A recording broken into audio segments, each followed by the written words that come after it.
Power bills are on the rise in Australia. Cost of living is now the biggest stress for households. But could things get worse? At the last election, the Prime Minister promised a $275 drop in energy bills by 2025 as a direct result of flooding the grid with renewables.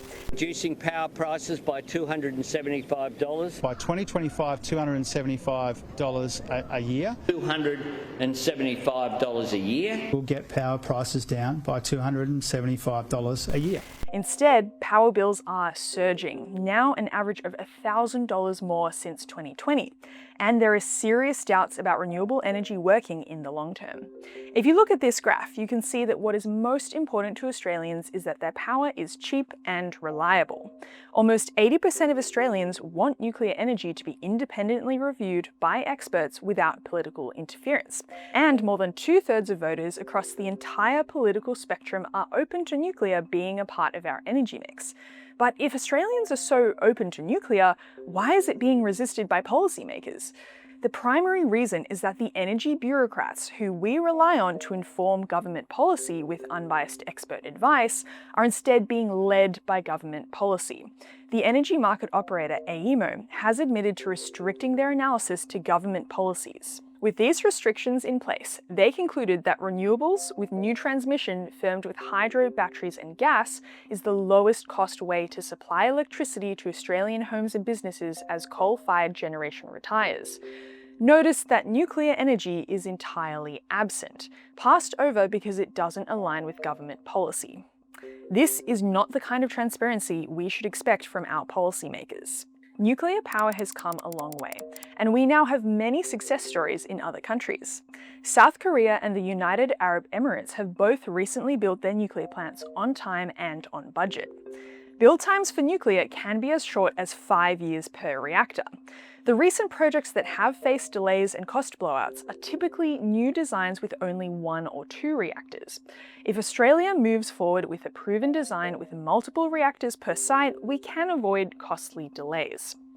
Nuclear plants can last much longer than wind and solar farms and batteries, with some reactors expected to operate for more than 60 years and even as long as 80 years. While there are higher upfront costs, nuclear is both a cheaper and a much more reliable source of energy in the long run. Nations further along the renewables path are struggling. Germany's grid is now almost 45% wind and solar, but reliability issues and doubled electricity costs have prompted nearly half of its energy-intensive industries to consider reducing output or relocating. Australia risks a similar fate. Since 2000, our power prices have surged.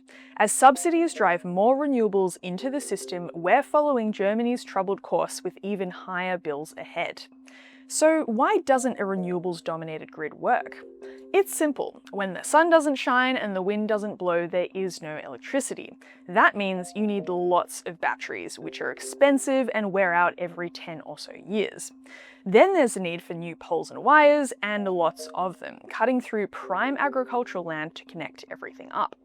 The best solar and wind spots have already been taken, so new projects have to use costlier, less efficient sites. It's no wonder private investment has dried up without big taxpayer handouts.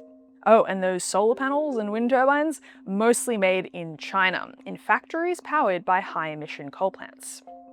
So, is nuclear energy safe? It's a fair question. Over the past 80 years, nuclear's global death rate was incredibly low compared to coal, oil, gas, or hydropower.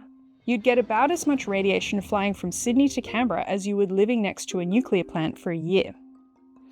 Reactor technology has come a long way too. In the last 40 years, designs have improved dramatically and include key safety features which Soviet-run reactors like Chernobyl lacked. What about the waste? Nuclear produces far less than other sources, mostly used fuel rods that are easy to manage. The radiation fades quickly too. You could stand 3 meters from a 100-year-old fuel bundle for 4 hours with zero risk. In Canada, 38 communities recently competed to host nuclear waste facilities, knowing it was safe and wanting the boost it would give to their jobs and economies. These 38 communities were all looked at. We started to look at the rock first to make sure that it was suitable for nuclear waste. And we whittled that down to 5. and then 2, and now we have a site selected in Northern Ontario. How about water use? Well, it's only slightly higher than coal, on average about 22% more. So the local impact of switching to nuclear would be minimal. Simpsons memes may have shaped our fears, but it's time to move past the myths. Nuclear is safe, reliable, and more cost-effective than renewables in the long run. If Australians want cleaner energy and cheaper power bills, we need nuclear energy.